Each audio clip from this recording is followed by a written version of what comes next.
this, in my opinion, is a big opportunity for Tai Tuivasa, who, it came into the UFC in a bit of a storm. I remember calling his debut, and it was just, he was, what was he, 6-0 when he came into the UFC? Just cleaning people out first round, every single one of them. And then he came in and made his debut against Reptile Collective and finished with a flying knee.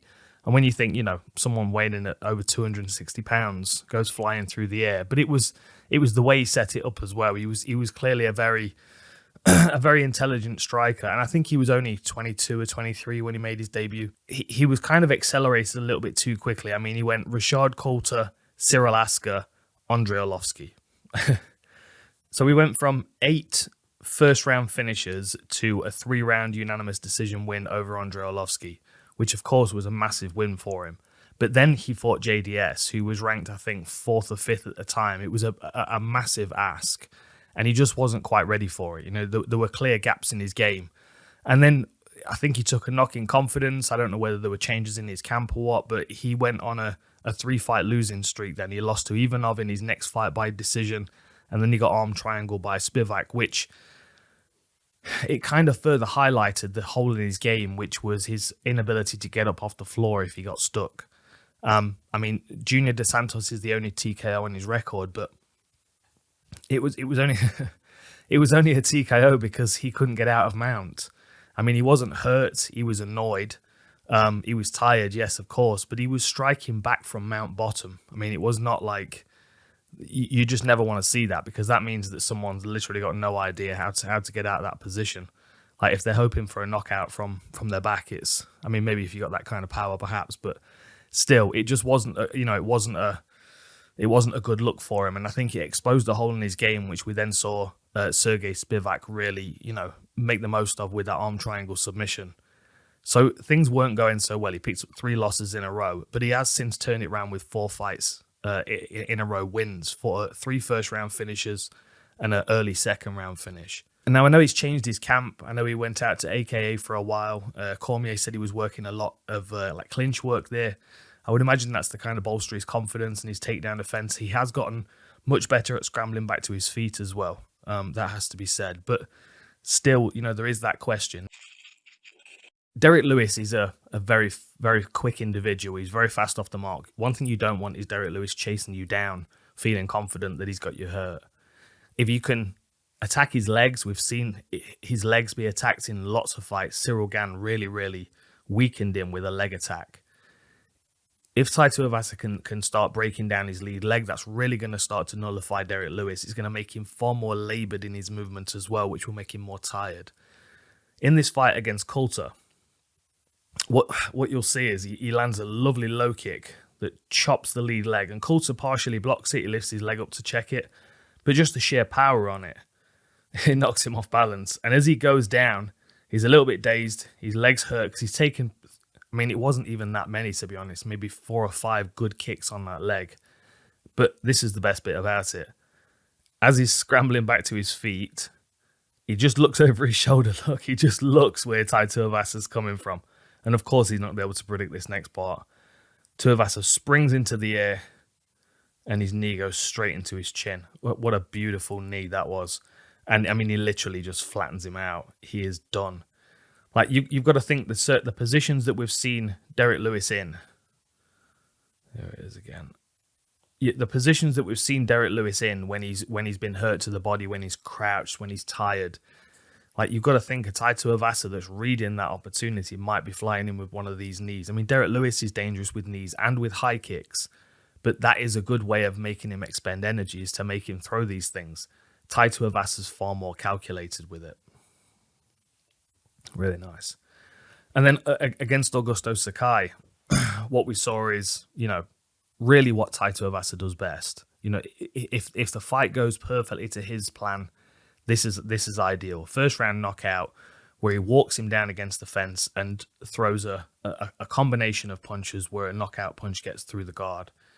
And this was just a really lovely combination to finish. And what he actually does as well is he just kind of dips as if he's going to level change, because he did earlier in the fight. There's the level change. Right at the end of the first round, he dipped into a takedown. So you can just see him using that little feint there as he dips his head before he comes winging in with this big left hook. And the reason for the hook is not really to catch him, it's just to stop him moving in this direction. It's to stop that movement so he can line him up for the power right hand. See, that just stops him in his tracks there, lines him up against the fence where he closes the distance and the right hand comes over the top. And at this point, Sakai is, I mean, it's difficult to judge where the punches are coming from. Even if you do block a punch that's got some power, some weight behind it, which means it's probably going to move you, it's going to move your guard, it might pull your guard away from you, it might catch you and daze you for a moment and make you even more vulnerable for the subsequent punches. Here's the right hand comes again. Clearly right hand dominant, but quite happy to throw both punches. But lovely variety of targeting as well. Look at that. Cracking right hook over the side, right to the side of the head. One more over the top, and then he lines him up with the left, and then he comes right through the guard there with that straight punch across the chin. I mean, a tired Derrick Lewis does not want to be facing this Tai Tuivasa. And I think that although I'm not saying Derrick Lewis isn't dangerous into the fourth round, because we've seen on his record that he can be, I think if Tai's smart about the way that he approaches this, he can wear Derrick Lewis down to the point where he's vulnerable to finish. There's a lot that Tai can take from the Mark Hunt fight with Derrick Lewis, where I mean, he didn't really engage him when he was attacking. He walked into range with a good defense. Mark Hunt, being such a good kickboxer, such an experienced fighter, he's able to walk into range and stay safe. So Derrick Lewis expended so much energy trying to hit him, trying to, kick him and hit him with big, powerful punches, sometimes even just to alleviate the pressure. And for whatever reason, and this is a trait that crosses mixed martial arts, when people get tired, they do more explosive stuff. Like when Derrick Lewis is tired, he does more high kicks and more flying knees, which to me is a miscalculation, but it's something that could easily be preyed upon if you're a smart, intelligent fighter. And I do think Tai Tuivasa is. I think he might be able to walk Derrick Lewis down and get him to throw, just so Tai can allow those shots to roll off his guard like Mark Hunt did, and then just pick at him. Working the body as we know is vulnerable. Chopping into his lead leg, which we know is very, very effective. Tai does it very well, and Derrick Lewis is very vulnerable to it. And then once once that concoction of attacks start to mix nicely, then Derrick Lewis will find himself beaten up and fatigued, probably psychologically weakened as well. And then Tai Tuivasa can find his finish. Of course, that's the easy way of saying it, but that's the ideal way for things, to work out in Tai's favor. Like, look at this punching combination here. So there's the left hook again to bring him round ready for the right, because the right is really where his power shifts and his whole body weight comes through. Cracks him right on the chin with that. That is lovely. And then as he's getting away, he fires straight down the pipe, brings his feet around just to cut him off. There's the power right again, just kind of clubs him on the side. See, this is what I'm saying. Like he's just covering here, but because he's under such an attack and he can't judge where the punches are coming from, there's no real way of regrouping unless he's able to weather the storm until Tai decides he's going to take a break. It's very much the same for Derrick Lewis. He does wade forward and get kind of wild, but if you can ride those shots and stay safe after 10, 15 punch combination, maybe a flying knee on the end, then he'll stop and then he'll take a breath and he might walk back. And even better, he might put his hands on his hips and then he's cooked.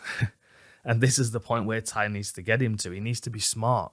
He's only had a few fights in the UFC by comparison to Derrick Lewis, but he is a very smart fighter. You can see that by the way he approaches his fights. You look at the guys he's beaten recently, Augusto Sakai is a talented, skilled fighter. He took out Greg Hardy, who is a physical specimen, and took him out, just over a minute. Stefan Struve as well is a very awkward problem to solve, and he solved that problem much like Mark Hunt did when Mark Hunt fought Stefan Struve.